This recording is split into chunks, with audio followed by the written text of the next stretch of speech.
Hello, Robertson Chapel. It is a new face that you are seeing today. I took over for Brady in his own office. So today we are going to be going through Luke 9.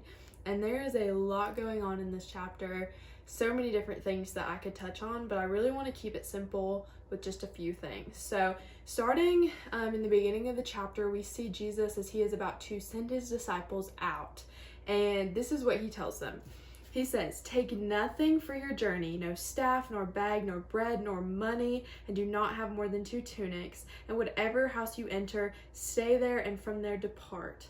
And whatever they do not receive you, when you leave that town, shake the dust from your feet as a testimony against them." So after reading this, I can understand what the disciples are feeling. I would probably, if I was in their shoes, be thinking, like, what?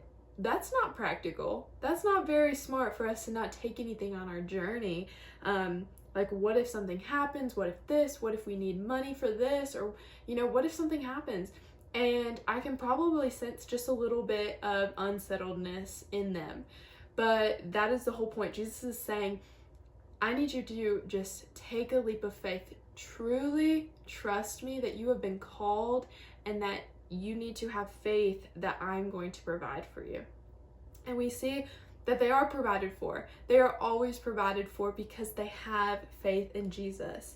And a little later in the chapter, we see the feeding of the 5,000. So the disciples have gotten back and they have been provided for, having nothing, having not relying on their own, but relying instead on God. And so they're back, thousands and thousands of people and no food. And they have 5 loaves and 2 fish. You guys know how the story goes.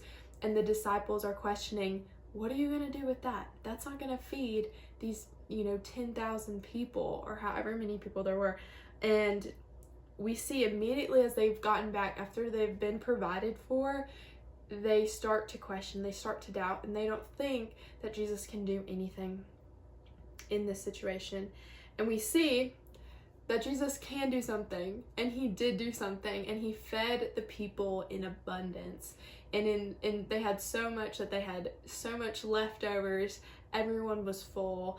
And I think this is just I think in this point, Jesus might be looking at his disciples and seeing their lack of faith and seeing how, even like in our own lives, how we can have a lack of faith.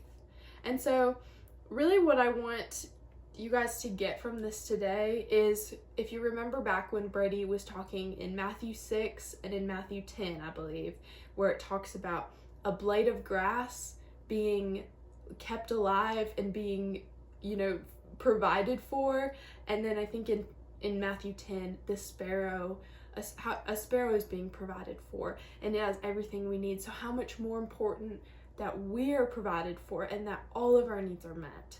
And just keeping that on the top of your mind when we tend to lack faith and not want to fully just jump in to the calling that God has for us, even though that we will be provided for. So really, I want you to ask yourself, where am I being called?